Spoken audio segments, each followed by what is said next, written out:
¿Qué tal, Carlos? Buenas noches. Muchísimas gracias por la invitación. Bienvenido, Pedro. De verdad que para nosotros es un honor tenerte por acá. Y bueno, ciertamente, fíjate, nosotros haciendo una labor ciudadana de información, de opinión, nos hemos dado a la tarea bueno, de contactar todas aquellas personas que sabemos que tienen un criterio bastante acertado sobre toda la situación que se está viviendo, no solo en Venezuela, sino en América Latina, sino en Europa, en el mundo como tal. Y bueno, que pudiéramos comenzar porque bueno, nos comentes principalmente dónde estás ahorita, en qué parte estás viviendo, Pedro. Bueno, tengo menos de un año, bueno, en realidad poco más de 6 meses de haber salido de Venezuela. Estoy viviendo en España, en la capital, en un pueblo muy pacífico. Yo que siempre he disfrutado mucho de la vida de ciudad, pues ahora estoy disfrutando de la paz estoy muy cerca de la ciudad propiamente de Madrid, pero estoy en un lugar muy, muy tranquilo del cual estoy disfrutando, estoy aprovechando para escribir. Pienso antes de final de año publicar un libro. Yo ya tengo una publicación que la pueden conseguir en Amazon, se llama Así se exportó la revolución. Sí. Y estoy escribiendo un libro que va a ser más bien en forma de distopía. No voy a dar muchas señales al respecto hasta que lo tenga ya casi terminado. También estoy dedicándome mucho a concretar un proyecto que llevo tiempo desarrollando a través de la plataforma Polemos con L, no con D, ¿verdad? Porque aquí uno dice Polemos y entonces dicen Podemos, no, nada que ver con Podemos. Polemospolitic.com, que es desarrollamos una plataforma de educación política online y próximamente estaremos haciendo el lanzamiento de los cursos de negociación. Estaremos ofreciendo un webinar sobre negociación también y sobre modelos políticos comparados, y vamos a tener en línea, vamos a arrancar con 3 cursos: el de negociación, el de marketing político, marketing de verdad, no propaganda, Okay. que es uno de los grandes vicios que se ha instalado en la política, que es la divulgación de la propaganda indiscriminadamente, lo cual termina engañando a las poblaciones y llevándolos a votar por los peores individuos por los que te puedas imaginar. Y vamos a tener también, para iniciar, un curso de gestión de proyectos digitales. Sí, muy Entonces, a eso estoy dedicado ahorita. Tengo aproximaciones con un partido político y con algunos canales de televisión acá en España, y sobre todo tratando de alertar a los españoles que nadie hace caso. Yo tengo un artículo que creo que es del año 2017. Estamos en 2020, sí, es 2017, porque en ese entonces venían las elecciones en Ecuador y recuerdo que Lenín Moreno nos sorprendió a todos gratamente, sí. al darle la espalda a su mentor. Pero en aquel entonces, cuando todavía era candidato del correísmo en Ecuador, yo escribí un artículo en la página polemospolitic.com que se llamaba La ignorante arrogancia. Mm. Y más que nada yo hacía referencia a... Mi hija se va a dormir. ¿Terminaste? Vale, me alegro. Disculpen. No, no te Y preocupes. básicamente yo lo que hacía era como explicar, ¿no? De que, a ver, arranco haciendo una descripción de mi infancia, ¿no? Yo soy hijo de una pareja de emigrantes españoles gallegos. Yo nací en una conserjería. Yo siempre nombro el arbolito de Navidad que yo recuerdo de mi infancia, que era un arbolito de Navidad de esos que eran de palo de escoba Sí, y que se le clavaban como la... sí, Bueno, ese arbolito no me llegaría un poco más de mi estatura de ahorita a la cintura. Y te nombro esto es porque en aquella época, yo nací en el 73, bueno, ese arbolito se llenaba de regalos. Cuanto gallego vivía en Caracas, nos regalaban y nosotros le regalábamos a todo el mundo en diciembre. Comíamos castañas, hallacas, bacalao. O sea, yo era el hijo de la conserje. Yo siendo hijo de una pareja de migrantes españoles, los dos de trabajadores, currantes, como le llaman acá, no eran profesionales. Yo nací en la Policlínica Las Mercedes, que en aquel entonces era el equivalente hoy a la Clínica Metropolitana o al Centro Médico Docente de la Trinidad. Estoy hablando del año 73. Y yo hago todo este cuento en ese artículo porque fui creciendo y a nosotros en algún momento nos dijeron, les va a pasar como a Cuba. Y nosotros, embelesados, enceguecidos por toda esa riqueza, y era riqueza porque, te reitero, o sea, yo vengo de una familia de trabajadores y sin embargo mi infancia estuvo llena de privilegios, o sea, yo no tengo resentimiento con nadie, que nunca tuve un Atari, nunca me hizo falta, o sea, ese tipo de cosas, yo viví una infancia muy, muy plena. Y nos dijeron, les va a pasar como a Cuba. Ajá. No vale. Sin carencia, por eso, sin ningún tipo de carencia. Sí, o sea, yo no tuve ningún tipo de carencia. Pero cuando nos alertaron, nosotros fuimos muy arrogantes. Entonces yo en ese artículo le digo lo mismo en aquel entonces a Colombia, que venía Gustavo Petro con sus primeras intenciones presidenciales, a Ecuador y a México. Y bueno, Ecuador ganó Lenín Moreno, pero le dio la espalda a Correa. En México ganó López Obrador, en efecto. Y en Colombia estamos viendo, o sea, a pesar de que ganó Iván Duque ha sido el mejor presidente que ha podido tener la izquierda colombiana. O sea, les ha dado, primero, ha gobernado para la izquierda.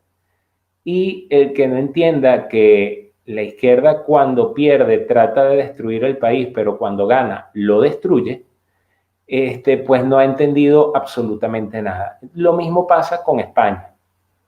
España tiene un fetiche izquierdoso, socialista, sí, muy arraigado. Y es un fetiche no sustentado en hechos, sino en que yo tengo que ser de izquierda porque Franco es la derecha. Y entonces todos odiamos a Franco. Y esto que voy a decir va a tener que tragarse muy duro, pero... No, dilo como sea, dilo. España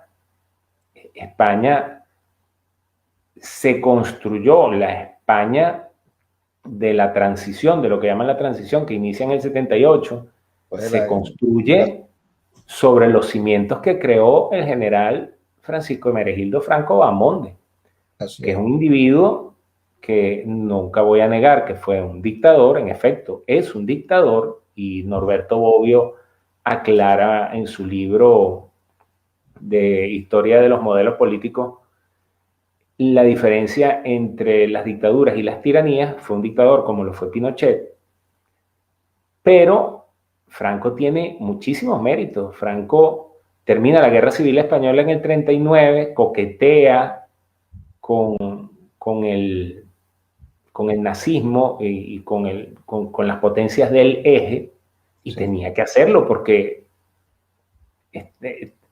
mira, disculpa si me extiendo, pero para darle contexto.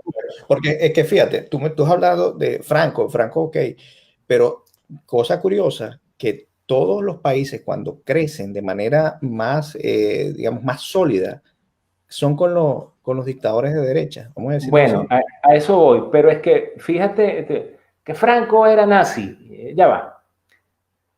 La Guerra Civil Española es del 36 al 39.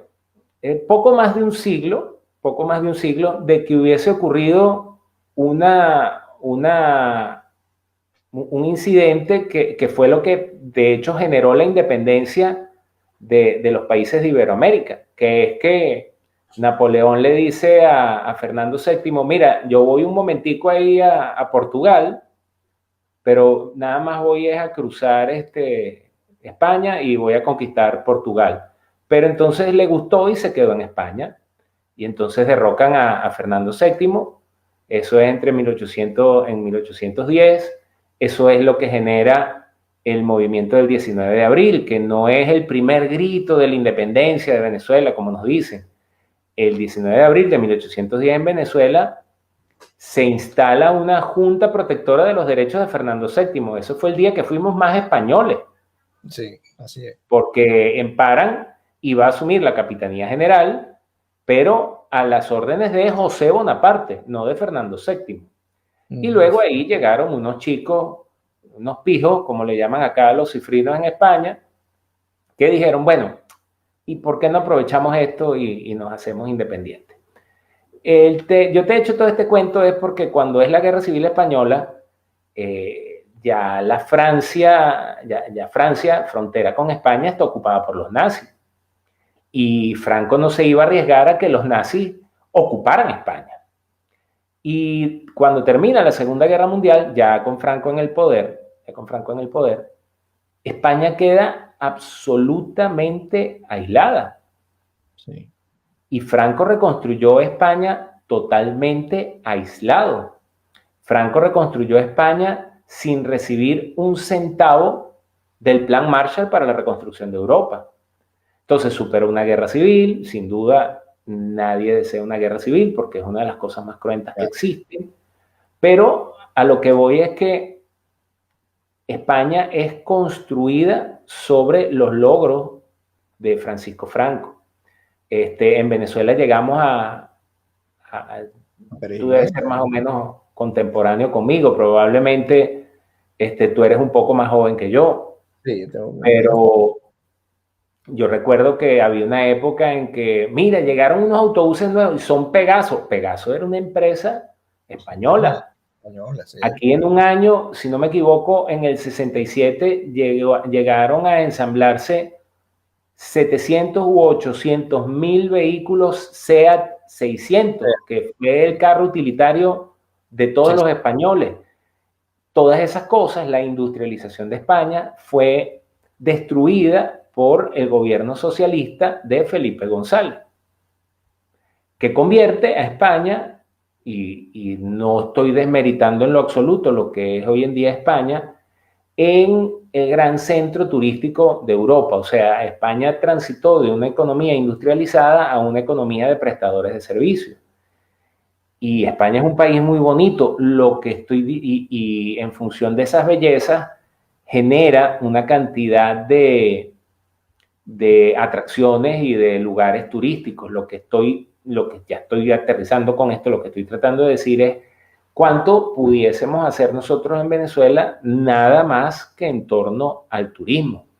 Pero mientras sigamos escuchando a la abajo firmante Valentina Quintero, ¿verdad? Que es una de las 900 abajo firmantes de la carta de bienvenida a Fidel Castro en el año 89, pues sin duda alguna que no nos quedarán muchas opciones, ¿no? Yo cuando pienso en el turismo en Venezuela, pienso en 2 o 3 Trump Tower en la península de Macanao, en Margarita, y pienso en un parque Warner no sé, en Puerto La Cruz, y en un SeaWorld, y en una pista de Fórmula 1 para el Gran Premio de la Divina Pastora en Barquisimeto. Pero fíjate ese tipo de cosas que no le cuestan un centavo al Estado, a nadie se le ocurren en Venezuela.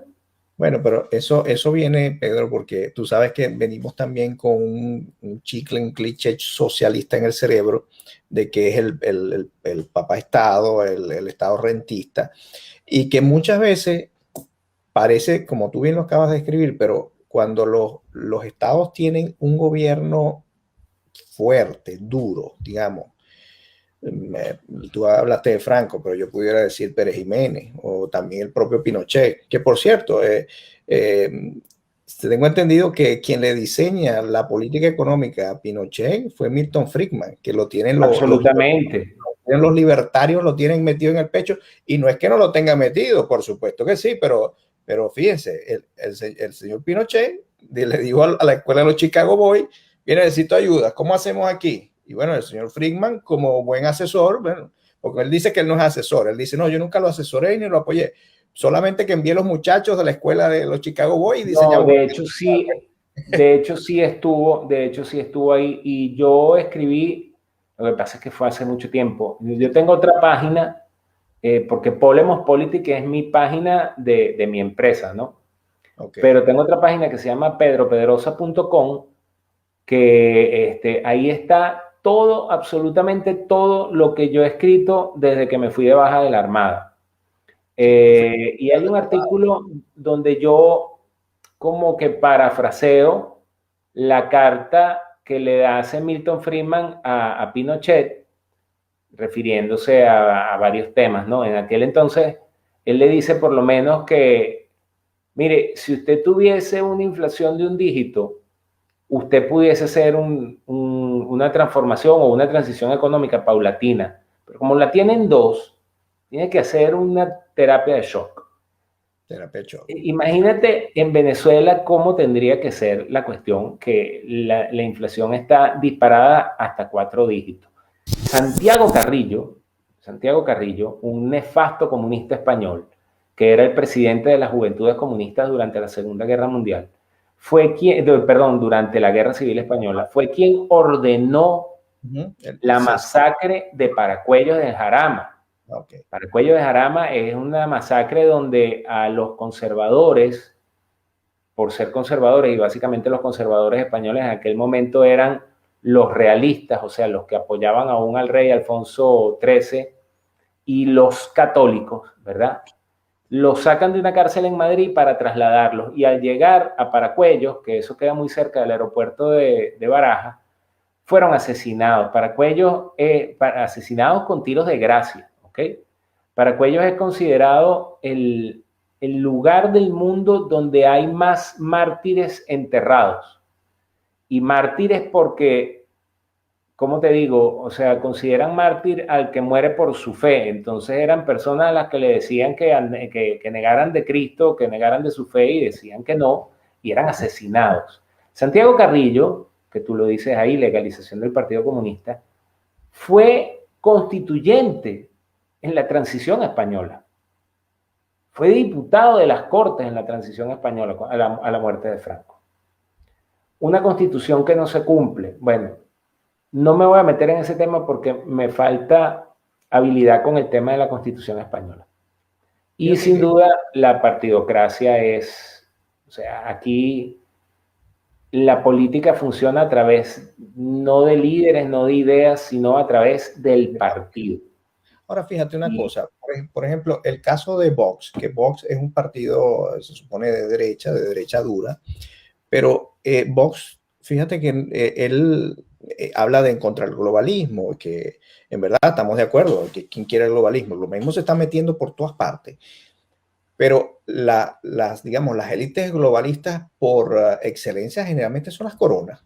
Aquí en Canadá, la reina de Inglaterra, son lo que son las coronas generalmente tienden a ser digamos, el globalismo. Sí, a ver, el tema en España es el siguiente. Aquí hay dos grandes partidos, o que son los partidos no son los partidos de la transición. La transición española tuvo al partido del aeropuerto de Barajas, se llama Adolfo Suárez. Tuvo el partido de Adolfo Suárez que se llama UCD, Unión de Centro, de Centro Derecha. La UCD creo que era. Tuvo al PSOE, Partido Socialista Obrero Español, que es un partido que tiene 130 y algo años. O sea, es un partido fundado a finales del siglo XIX. Partido Socialista Obrero Español, fundado por un señor llamado Pablo Iglesias, igual que el de la Coleta. Pero y tenía otros partidos, entre ellos la AP, que es la Alianza Popular, de sus máximos exponentes, el gallego Francisco Fraga. Pero esos partidos nunca pudieron con Felipe González y con el PSOE. Y la UCD desaparece prácticamente con la renuncia de Adolfo Suárez. Adolfo Suárez no terminó su legislatura.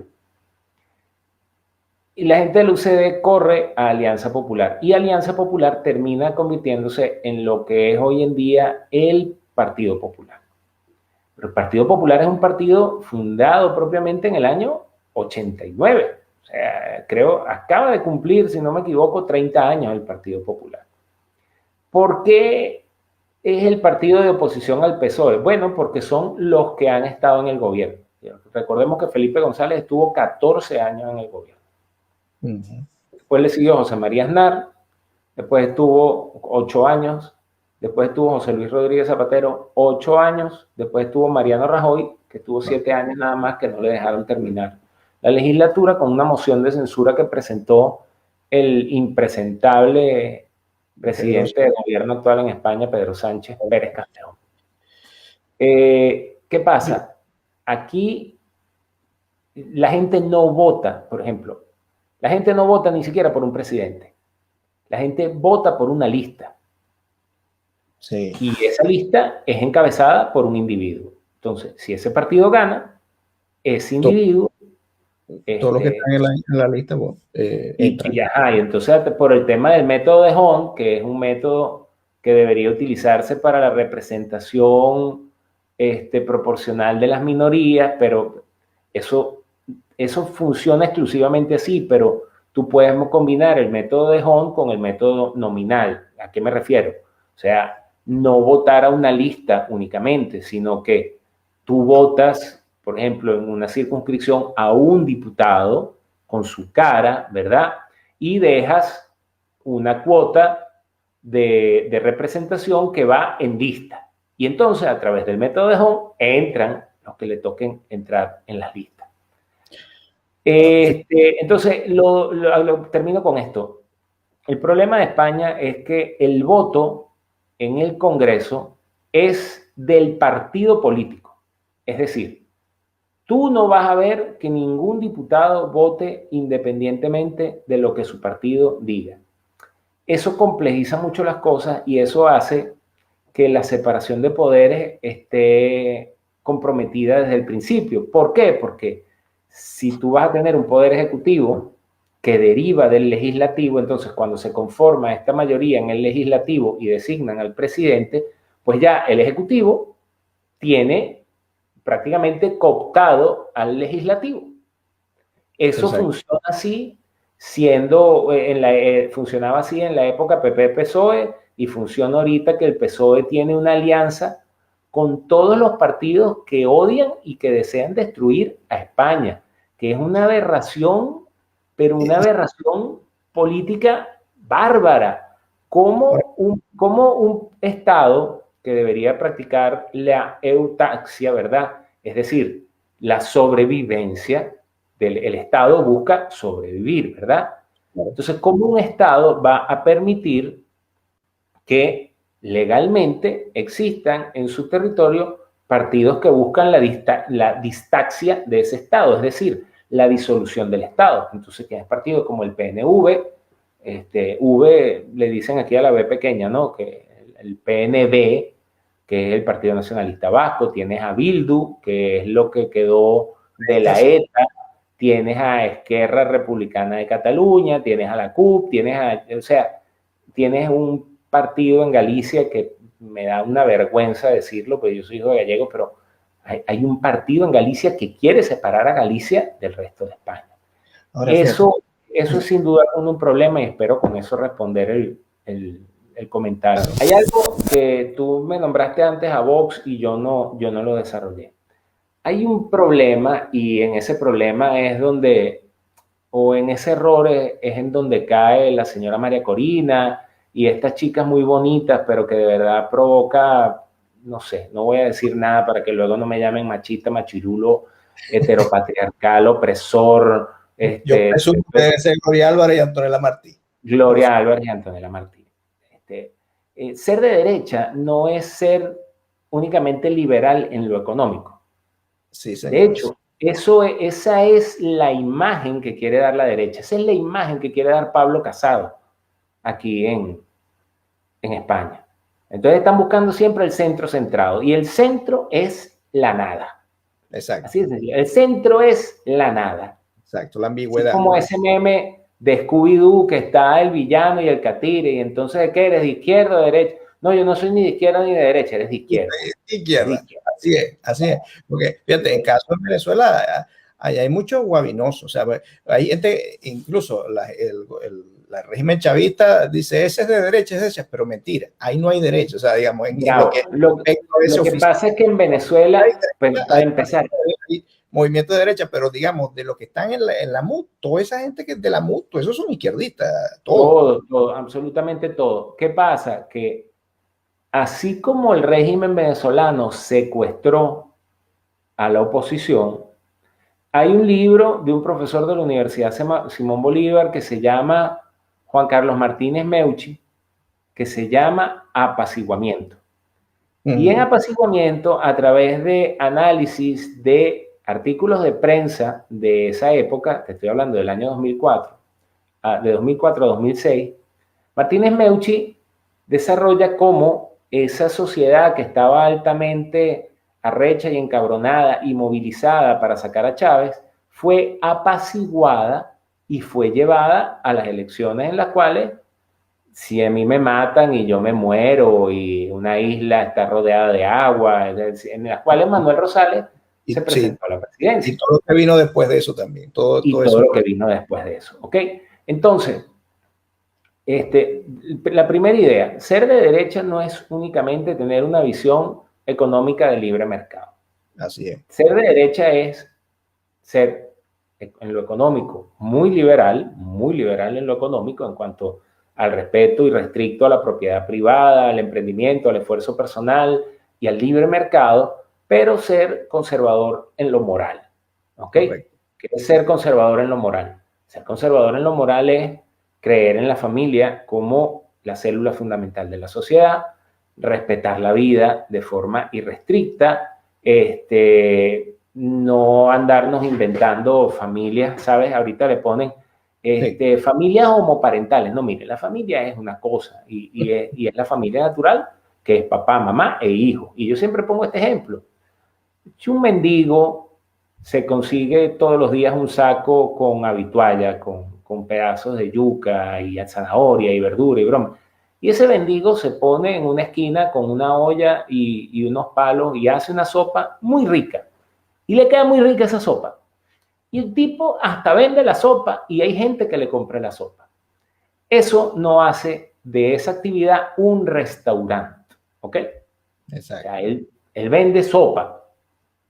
Pero eso no es un restaurante. Porque para ser un restaurante necesitas tener una serie de características. Bueno, una familia es papá, mamá e hijos. Bueno, pero ¿y si queda viuda? Bueno, si queda viuda, es una familia donde la señora enviudó y la muerte es una causa natural. Bueno, y si es una quinceañera que queda embarazada, bueno, tendrá que construir una familia, pero precisamente que una quinceañera quede embarazada, lo que demuestra es que algún problema hubo en esa familia. Exactamente. ¿Ok? Entonces, hay una concepción moral estrechamente vinculada a la derecha, que no es simplemente económica. Ahora, aquí hay que decir una cosa. Aquí hay que decir una cosa también.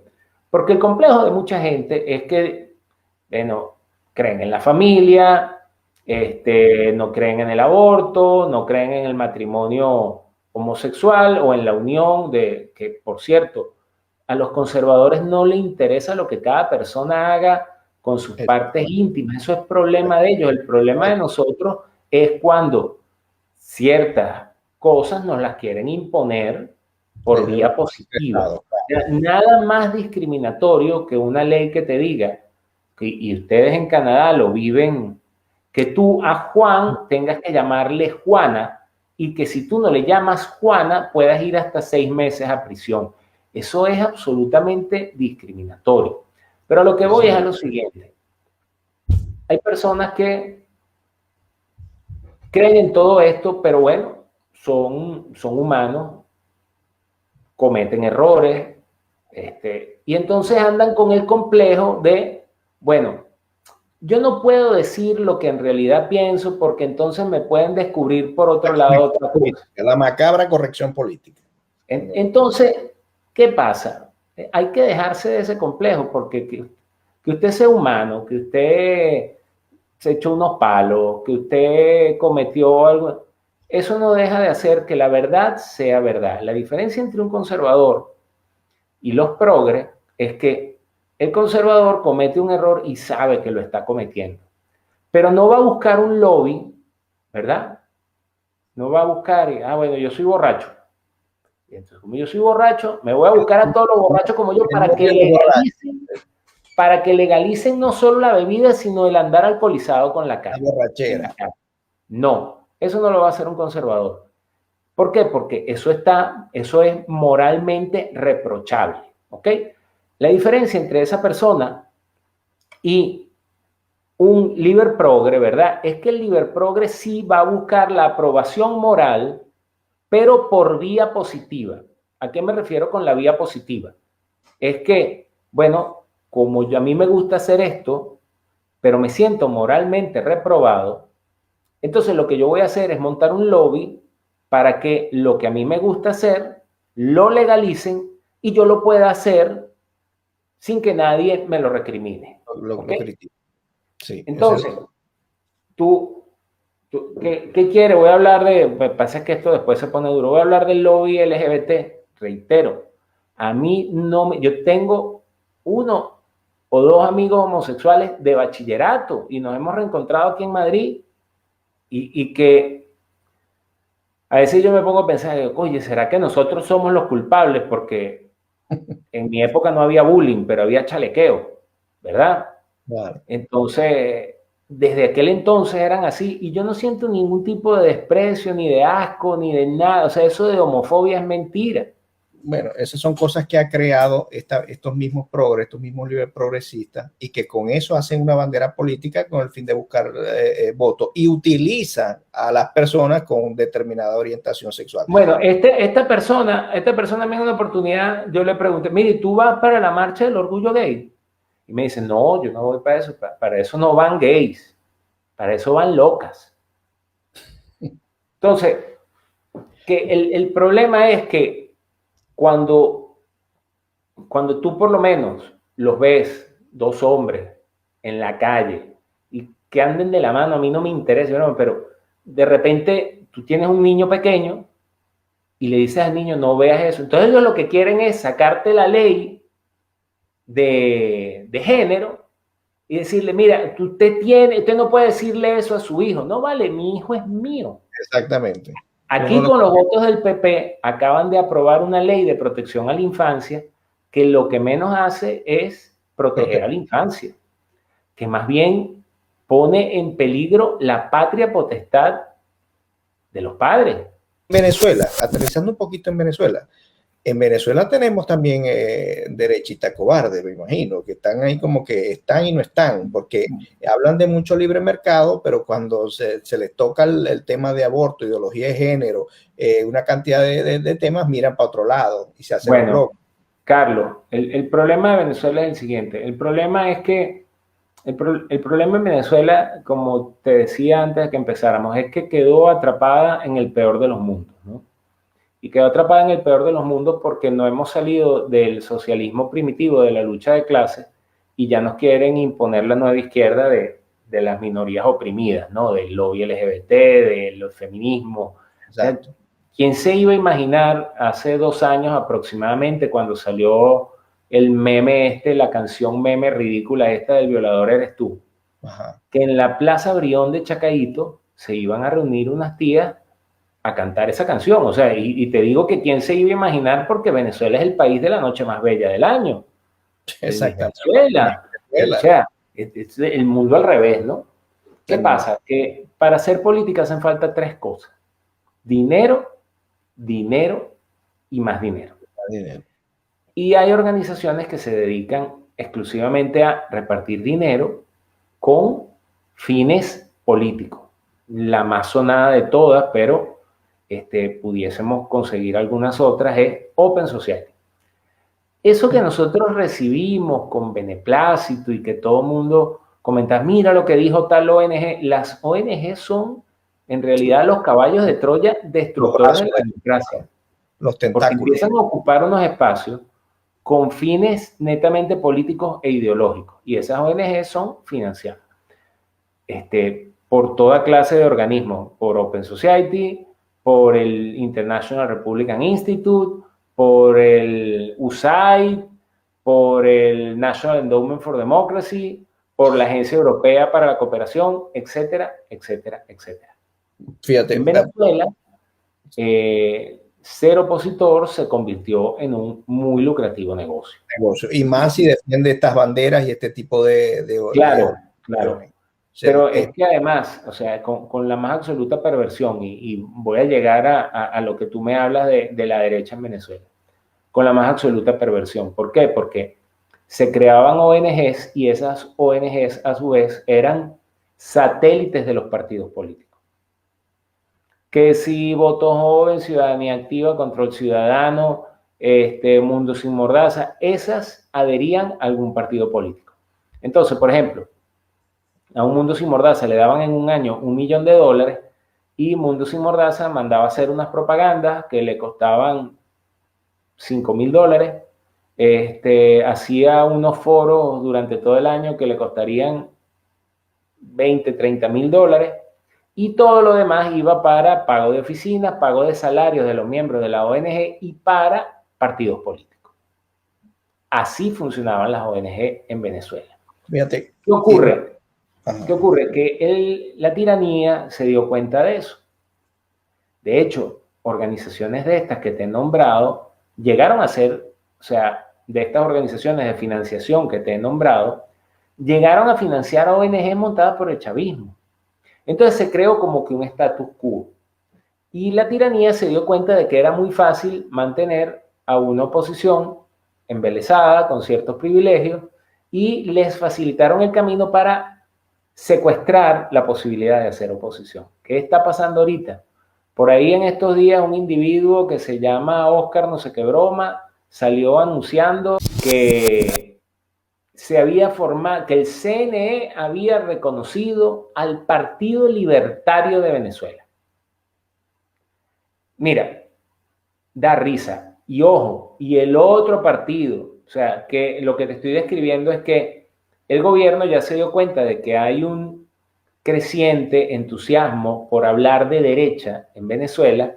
Entonces, bueno, antes de que lleguen unos tipos que verdaderamente nos van a cortar la cabeza a todos, antes de que Carlos Socorro y Franceschi y otros carajos por ahí se pongan de acuerdo y entonces logren apoyo y tal, vamos a crear la derecha funcional.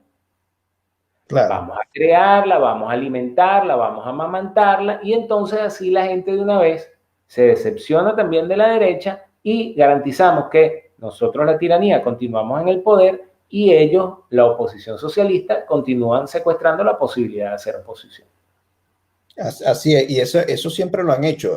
Organizan ellos primero la oposición hasta que la real se organice. Y eso es lo que tenemos ahorita, el festín que se va a empezar. Ya andan, ya por ahí salió uno diciendo hay que hacer un referéndum revocatorio al presidente. Sí. Hay otro que está diciendo, bueno, pero no hay que el acuerdo que yo le llamo acuerdo de aberración nacional, que prácticamente es como que un acuerdo para sobrevivir, para seguir sobreviviendo con la tiranía. Y entonces la tiranía dice, bueno, vamos a unirnos, vamos a hacer un acuerdo, porque no se habla ni siquiera para que se vaya. Ya ahora todo parece ser eso, ir decantando en una especie de cohabitación legal con el beneplácito de la comunidad internacional. Y entonces uno dice, bueno, pero y por fin, ¿y cómo va a quedar esto ahora? Entonces, ¿en quién podemos confiar en Venezuela? Porque ahí yo no veo que, digamos, personas que tengan un cierto reconocimiento público están prácticamente vendidas a esta. ¿Por qué? Porque los verdaderos movimientos de derecha que están surgiendo y que los hay en Venezuela, los invisibilizan. Bueno, ya el Consejo Nacional Electoral está 3-2. Se llama, es que esté 3-2 es una aberración. Para que sea medianamente creíble. Medianamente creíble, o sea. Medianamente transparente. Pero es que el Consejo Nacional Electoral esté 3-2 es una aberración, porque el Consejo Nacional Electoral debería estar 5-0, es decir, 5 sin ningún tipo de militancia política contra 0 representantes de partidos políticos. Así debería ser un órgano electoral que arbitrara de forma transparente unas elecciones transparentes. Eso no ocurre en Venezuela. Y no va a ocurrir tampoco. Lo peor de nuestra desgracia, Carlos, es que yo siempre pongo el ejemplo. Tú sabes cómo matan a los homosexuales en Irán, ¿no? Que los cuelgan, ¿no? Sí, los cuelgan, pero es que es una... Bueno, a los homosexuales y a los delitos graves. Hubo una serie, yo no sé si tú la viste, que se llamaba Homeland, que es sobre un soldado norteamericano que es convertido al Islam y broma. Al final, de hecho, al final de la segunda temporada, ya después la serie se volvió una porquería. Al protagonista lo ahorcan en Irán. Entonces es que lo ahorcan, pero es que le ponen el lazo de la horca al cuello y lo atan a la grúa y empiezan a subir la grúa, ¿ok? O sea, no es que le abren una... Entonces, ¿por qué te he hecho este cuento? Porque la peor desgracia de Venezuela es como esa persona que está todavía con las manos buscando respirar y están jalando la grúa y están jalando la grúa. Entonces, ¿qué va a ocurrir con este adefesio de salvación nacional? Que es como que la grúa la bajen un poquito y le permitan poner la puntica de los pies en el piso. Entonces, va a seguir con la soga al cuello, pero cuando le entro de aire, va a estar hasta agradecido. O sea, va a decir, bueno, pero es que las cosas están mejor. Sí, exacto. Y eso ocurre porque han destruido el tejido social, han destruido la dignidad y la moral del país. O sea, cualquier país medianamente serio realiza eso. Nosotros no.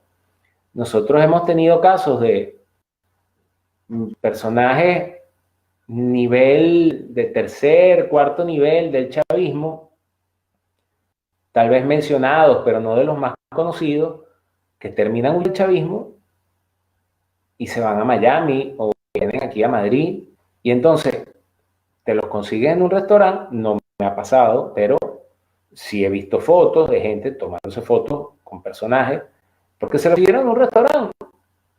Cuando lo que debería ocurrir es que, mira, ¿sabes qué? Yo no como en este restaurante. Peor, de chavistas que montan negocios allá en Miami y les van a la inauguración. Entonces, ¿qué clase de gente, en qué clase de gente nos hemos convertido? Sí, así es. Bueno, esa es parte de la inmoralidad, esa parte de, sí, de falta de todo, pues, que se han corrompido a muchos tejidos de la sociedad. Y mira, volviendo un poquito a lo que es Venezuela, sabemos que la geopolítica cambió, ya Trump no está. Tenemos ahora la gente, yo te digo, ahora para pedir intervención de Estados Unidos lo voy a pensar 2 veces, porque quien está ahí ya, verdad que es el vivo representante del globalismo puro. Entonces, uno dice, bueno, pero ¿esto cómo lo vamos a solucionar? Evidentemente que ya la solución de Venezuela, ya eso se resuelve si se llega a resolver en otras instancias. O sea, ya ahí el venezolano tiene muy poco que hacer. Entonces, ahí es donde yo digo una cosa, ¿no? Habría que decir a quién pudiera. Sabemos que la salida de eso tiene que ser una salida por la fuerza. Eso no hay una manera de salir de eso si no es por la fuerza y de raíz. Pero ¿quién pudiera ayudarnos en eso? No, mira. Hay que estar claro en una cosa. A ver desde dónde empiezo el cuento. Que Juan Guaidó haya sido presidente uterino, ¿verdad? Porque ese es un gobierno que nunca salió del útero. Presidente uterino de Venezuela es una decisión de los Estados Unidos. Así de sencillo. ¿Por qué? Porque el individuo que más poder tiene de la oposición venezolana en los Estados Unidos se llama Leopoldo López Mendoza. Y él está muy, muy, muy cercano al senador republicano Marco Rubio. Que ese es un ring. Sí, ese es un Republican in name only. Name only, exacto. Hay que señalar con claridad. O sea, Marco Rubio está haciéndose la camita. ¿Qué es eso de hacerse la camita? Bueno, él está pegándose a quien pueda darle dinero para una eventual campaña presidencial en 2024, porque él sabía que en 2020 el candidato iba a ser Trump otra vez, después de que le dieron una pela en la Florida. Trump le dio una pela en las primarias republicanas en 2016. Entonces él necesita dinero, y lo otro que necesita es un tema para ganar votos. Y en Miami, no sé cuántos, 100, 200, 300, 400 mil venezolanos que hay en la Florida, bueno, en Estados Unidos, y la mayoría en la Florida, que dentro de 4 años ya tendrán la nacionalidad, se habrán hecho ciudadanos norteamericanos. Entonces Rubio lo que está diciendo es, bueno, ¿cuántos se van a hacer ciudadanos norteamericanos? 5, 10, 15 mil venezolanos. Y en una elección en la Florida se define claramente con 10, 15 mil votos. Total que Marco Rubio le vende esta idea del gobierno interino a Trump. Y no Trump, sino que yo supongo que el presidente de los Estados Unidos tiene demasiadas cosas en la cabeza y delega muchas cosas a otra clase de personas, como por ejemplo el señor John Bolton. Pero es que ya desde el principio Bolton y Rubio estaban pipiagarrados con todo esto, o sea, estaban de la mano. Y la oposición venezolana dijo, que Trump nunca intervino. Trump nunca intervino, y el mismo Bolton lo confiesa en el libro que escribió, porque él lo frenó, y Bolton lo frenaba a instancias o a petición de la oposición venezolana. De modo que desde que Juan Guaidó se juramentó el 23 de enero de 2019, la estrategia o el plan desde ese mismo instante era dilatar todo hasta noviembre de 2020. A ver, y yo creo que ya ellos lo sabían y que mucha gente lo sabía, porque incluso Pablo Iglesias dio un discurso aquí durante la moción de censura que Vox intentó contra Pedro Sánchez, diciendo así como que vamos a ver dónde se meten ahorita en noviembre cuando su ídolo Trump pierda las elecciones. O sea, yo creo que había mucha gente alineada con el proyecto globalista que sabían que Trump iba. El propio New York Times, después el artículo. Por supuesto, el New York Times, al igual que Bolton, confiesa por qué no se interviene en Venezuela. El New York Times también confiesa cómo fue que o parte de cómo fue que le hicieron la trampa a Trump. Entonces, la solución para la administración Biden es una es una solución políticamente correcta. ¿Y cuál es una solución políticamente correcta? Que haya unas elecciones. Porque en el altar de la democracia nada más funciona. O sea, lo cual de paso es muy, muy sectario y muy... El fundamentalismo democrático. Fundamentalismo democrático. Es un concepto de... Ya va. No te preocupes, no te preocupes. Aquí lo tengo. Es un concepto de este señor Gustavo Bueno. Panfleto contra la democracia realmente existente, lo recomiendo. Entonces, ¿qué es el fundamentalismo democrático? Bueno, nada que no sea democracia sirve. Y la democracia la hemos idealizado como hemos idealizado la libertad. Y sin duda la libertad es deseable, pero la libertad como la democracia no pueden ser un fin en sí misma. O sea, la democracia y la libertad son medios para alcanzar un orden moral superior y un orden fíjate, es una cuestión, sí, de lo que es mucha gente confunde, ¿no? Una democracia. No, lo que tenemos que construir es una república. Sí, aquí en España, yo te entiendo, aquí en España es difícil hablar de república porque, en el contexto tiene una connotación muy particular, pero a pesar de que, bueno, sí, sus majestades reales y la dinastía Borbón tiene muchas cosas reprochables. Sin embargo, con todo y lo reprochable que tienen, no me montes una república en España, por lo menos no por ahora. El tema es que la democracia, en definitiva, no es más que un mecanismo de resolución de conflictos. ¿A qué me refiero con esto? Bueno, vamos a unas elecciones para no matarnos en la calle, pero esa democracia o ese mecanismo de resolución de conflictos se regula a través de la república, a través de una serie de instituciones que generan mecanismos de peso y contrapeso. Y eso es lo que falta.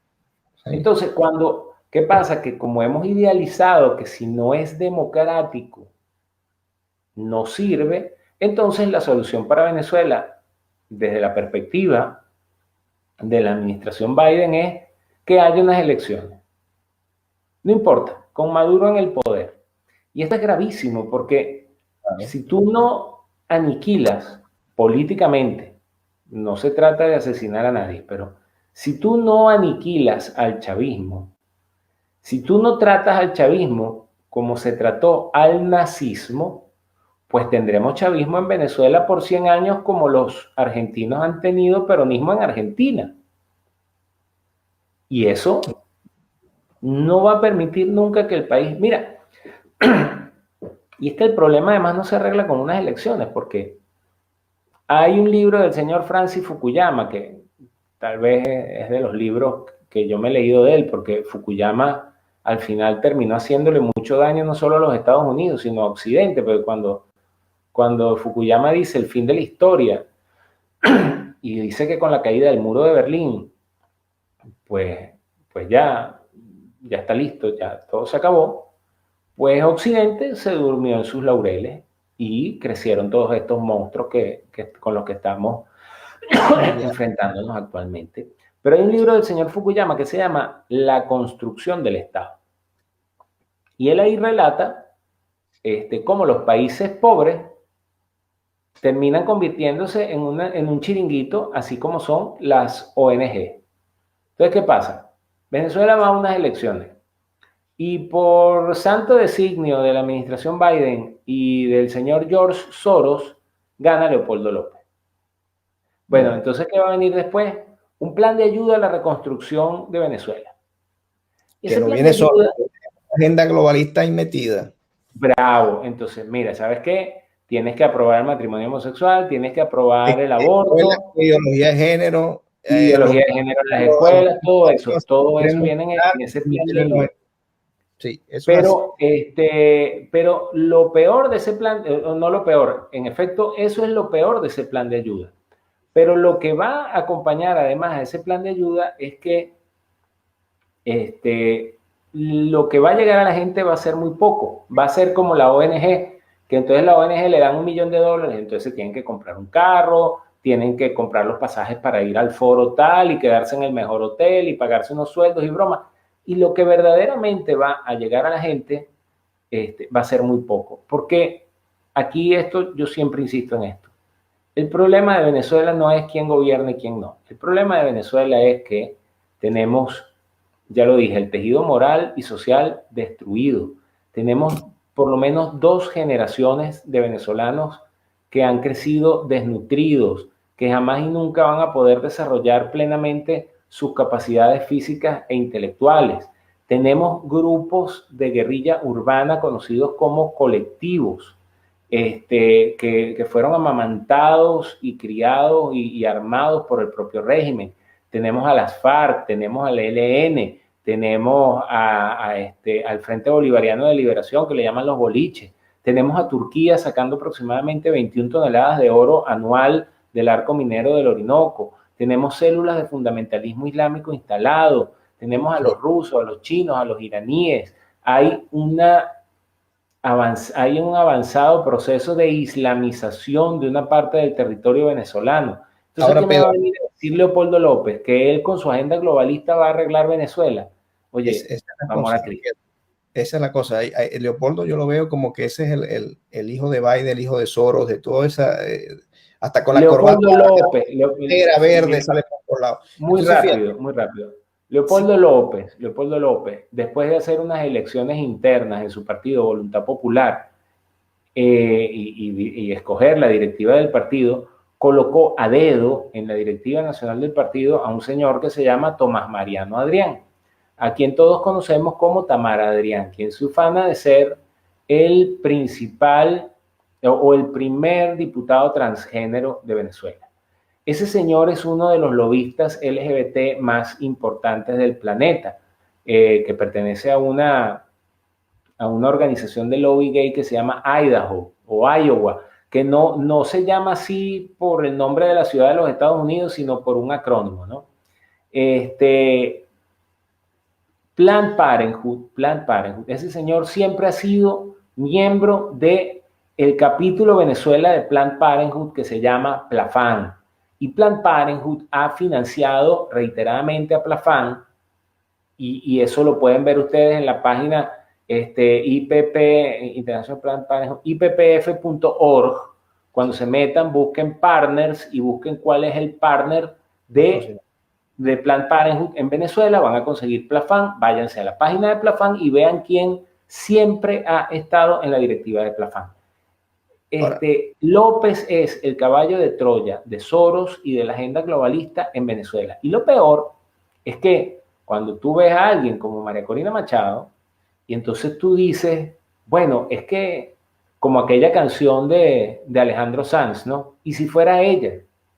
Pero es que ella también coquetea con este tipo de cosas y no tiene posiciones claras. Y en estos temas, no tener posiciones claras es sencillamente no tener posición. No he escuchado nunca una posición sobre el aborto, sobre la ideología de género, sobre todas estas cosas de parte del Partido de Venezuela. Jamás lo escuché, jamás lo he escuchado. Bueno, mira, Pedro, para ir cerrando, ¿qué podemos decirle a los venezolanos que están allá, a las personas que nos están escuchando? ¿Qué podemos decirle? Tenemos un panorama muy duro por venir, pero ¿qué se le pudiera decir a las personas?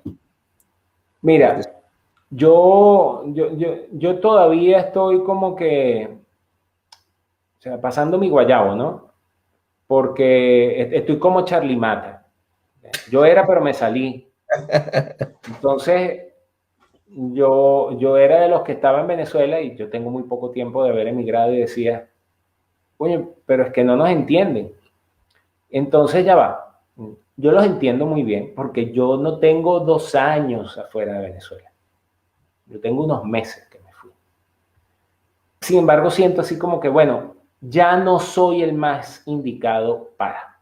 Sin embargo, ¿qué le puedo decir yo a la gente que está en Venezuela aún? Primero, a los venezolanos que están en el exterior, dejen de ser progres, por amor a Cristo.